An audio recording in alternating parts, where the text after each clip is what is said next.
Hi everyone, thanks for tuning into the 16th installment of my video blog for polyphonic.org.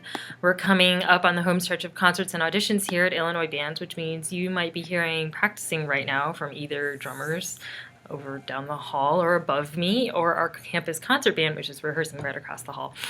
Yesterday I was a judge for our local Sigma Alpha Iota music competition. This was my first time as a judge, and I had competed in a lot of these things when I was younger, which made it very fascinating to be part of the process from the other side. There were 4 total judges, including myself, and before the competition began, we discussed with the competition chair and with each other what we were looking for in terms of the winners. Basically, we had to find out where our bar was set in order to score and grade from there on in. I was worried that I might offend one of the competitors, but one of my more experienced colleagues advised us that instead of pointing out things that may have gone wrong during the performance in our comments, we should write encouraging remarks about ways that they improve on elements that may have been weaker than others throughout the performance. So that part actually was kind of easy. There were 10 competitors split between 2 divisions, one for high schoolers and one for middle schoolers. We scored them out of 30 points. They got 5 points each for the following elements in musicianship, which meant how well they seemed to know or understand the piece they were playing, or presentation, which centered around things such as poise or musical selection or memorization, technicality, and then artistry, which related to dynamics and phrasing and expression and things like that, and then technical accuracy for tempo and rhythms. I hope I'm remembering those correctly. There were a lot of crossover between the elements too. For example, musicianship and artistry kind of have a little overlap, as well as technicality and technical accuracy.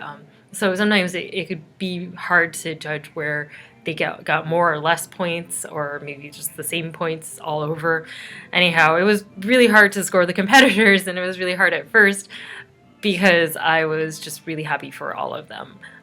Everyone did a great job and displayed a lot of potential, and some did have more expression in their playing than others, but others had more soul or feeling or technical skills. Everyone had their own offering that was superior to their peers and to others.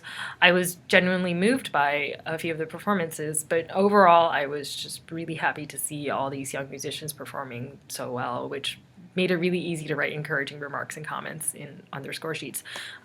So actually, contrary to my worry that I was going to be too harsh, I actually had to be careful not to be too abstract with the things I was writing in their comments, because they were all very young. I had to remember what it was like to be in their shoes, and when I was their age, I definitely wasn't thinking about the impression I was making on the judges, actually, or how I might be affecting them, or what they were thinking. I was just trying not to mess up and not miss any notes or have a memory slip. And so now, having been a judge, I kind of wonder, well, what were the judges seeing when they saw me? Maybe I wasn't as horrible as I thought everything was. Maybe they were getting some sort of happiness from watching me perform that I never would have thought of at that time. It was also really great to experience the next generation of musicians just loving and being influenced by their own craft. There's always all that talk of classical music dying, just floating around above our heads, but seeing these kids really dispels that negativity. And I wish everyone could experience it for themselves too, because it's just truly amazing. And I think it goes to show how timeless classical music and art is, and how important it is for all of us to keep encouraging younger generations to interact and be involved in these things. Just that it's important for us to encourage them to love music, and it's encouraging to see that too. And we ourselves need to continue growing alongside all of that, and continue learning and always be curious. This is definitely a learning experience for me. So I'm curious to see what's going to become of these kids I heard yesterday. I really hope most of them continue on in music, and I did write things in their comment sections to that effect. Anyway, hope you all have a great couple of weeks, and hope to see you next time.